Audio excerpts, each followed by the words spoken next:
to go in and see him, and nor is anybody else, because he is now living in circumstances that amount to close captivity. And there should be no doubt that Julian Assange is probably the greatest editor and publisher of our time.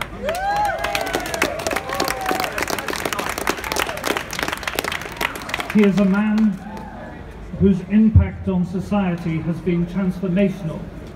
He has been at the centre of a profound social change, whereby the public are no longer passive consumers of whatever version of the news the corporate and state media choose to feed to them, but rather the public increasingly seek proactively to go direct to the sources and find what is the actual truth about what is happening in this world. And the truth about what is happening in this world is very, very different from the line and the lies and the spin put out by the corporate media. Yes. Great. Julian's adventure with WikiLeaks, starting out, I'm quite sure, in a way he never had any idea would get so large, has brought more of the truth to more people than governments could possibly have reckoned with. And it is the reaction of governments to the revealing of truth that is the reason that Julian is now incarcerated. It's a while now since Sweden dropped the allegations against Julian. After years of being asked to do so, the Swedish prosecutors finally came here, interviewed Julian in that building for 2 days, and left in the certain knowledge that there was no chance of any case being built against him, because the allegations were always nothing but lies and a stitch-up and a fraud, which we all saw through and half the world saw through, but yet again were pumped out relentlessly by media propaganda and reinforced by columnists. And the truth, the story of what was behind all of that, has never yet appeared in the corporate media, and I doubt it will ever do so.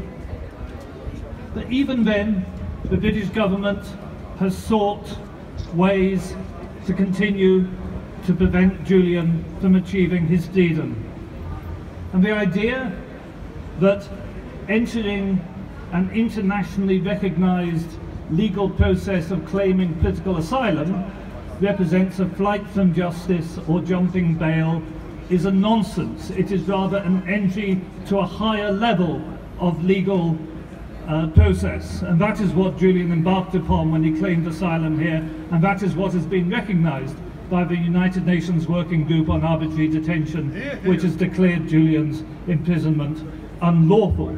And it is the only time that the United Kingdom has ever not recognised a decision of the United Nations Working Group. And that, I think, is an example of the exceptionalism with which governments are prepared to bend and break their own laws and their own principles in order to keep Julian's voice from being heard. That's worth repeating, that's worth bearing in mind. For many years, I was very proud of the government of Ecuador because, let's be very plain, the government of Ecuador stood up to enormous pressure, particularly from the USA, in order to release Julian into a process of extradition to the United States and facing charges of espionage and possible life incarceration for the crime of publishing the truth. But Ecuador, sadly, no longer has the same president, and sadly now has a government which is in hoc to domestic right-wing factions and increasingly willing to give in to pressure. And the pressure that has been exerted on Ecuador by the United Kingdom, by Spain and by the United States of America is absolutely disgraceful, because it is pressure designed to ruin the life of one man and to silence one of the most important voices in the world. And I think it is testimony to what WikiLeaks has done. It is testimony to the fact that WikiLeaks has and had and still has a 100% verifiable accuracy rating in what it publishes. It is testimony to all of that governments go to such extraordinary lengths to confine him. But the recent decisions of the government of Ecuador to cut off Julian's internet access, to cut out his communication with the outside world, to bar friends like myself from going and seeing him, to place him in effect in a kind of solitary confinement with far less exercise room, for example, than would be available in any prison in the democratic world. These decisions are truly shameful, and it's particularly shameful that the President of Ecuador quite openly stated that this was being done because Julian insisted on expressing his political opinions. And it is worth our while to remember that one of the political opinions which Julian has expressed, which most annoys the Ecuadorians, is his strong support of freedom for the oppressed people of Catalonia, and we should recall that.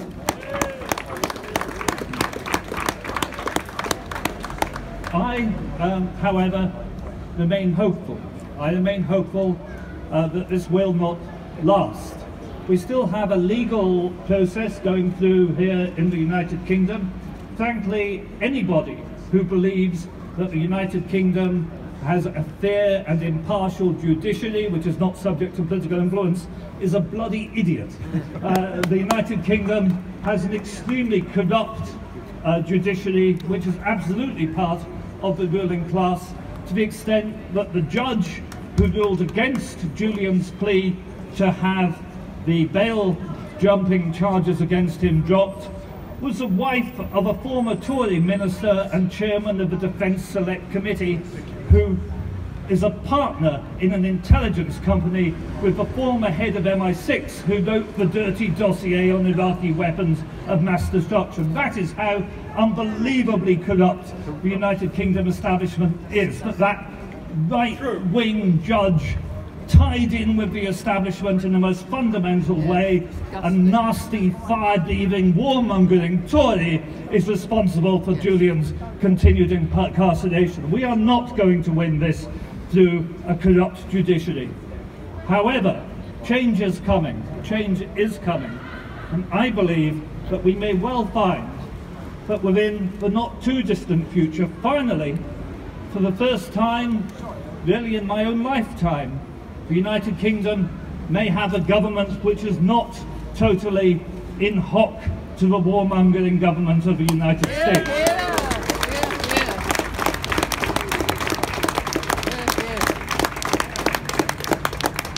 The solution to Julian's incarceration lies not in the chance of a change of heart from the neocons, because the neocons will never have, well, they would have to find their hearts before they could change it. The solution to Julian's incarceration lies in the fundamental political shift that we all need to see in Western society. And there are good signs, Those of us who have seen what Jeremy Corbyn's doing in England, those of us who support the SNP in Scotland, those Americans who saw Bernie Sanders make a transformational campaign during the last election, know that the kind of society in which we live, in which rampant and growing inequality is linked to the lack of any future, any security for our young children, to the absence of labour protection, the end of the effective rights of organised labour throughout the Western world, all that will not hold, because the people are waking up.